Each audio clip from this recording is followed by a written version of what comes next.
This aerial footage shows U.S. forces taking out hostile fighters who had fired on the helicopters during their approach. Armed with compound details and power in the skies, the commander in charge of the raid said U.S. forces moved in on Baghdadi's location. He crawled into a hole with two small children and blew himself up while his people stayed on the ground. You can deduce what kind of person it is based on that activity. This footage shows U.S. air power leveling the area after stripping data from the compound, taking two prisoners, and collecting Baghdadi's remains.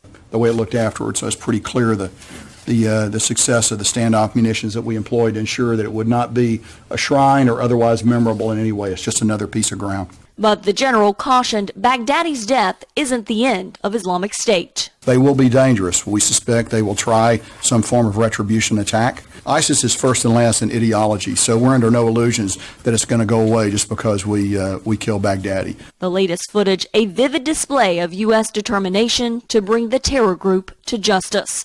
Carla, Babb, VOA News, the Pentagon.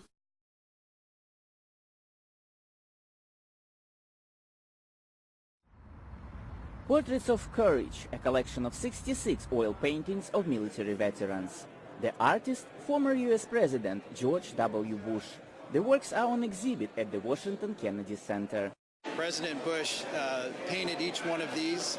It took him about a year to paint all of them, but really what we're here to talk about is not the great challenges they've all faced, and they've all faced tremendous challenge, but it's the resilience and continued leadership that they display on a daily basis.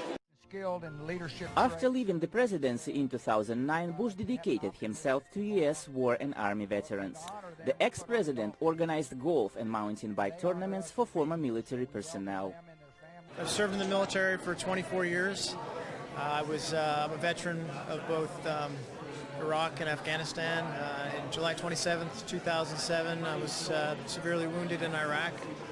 Lost my right leg. Had the opportunity through that experience to join one of President Bush's, actually two of President Bush's mountain bike events that he has at Crawford Ranch. So that's where it started, and got to know the president over those two events, and consequently ended up doing the portrait behind us. Bush says he tries to portray the character, his way of showing respect to the veterans through art.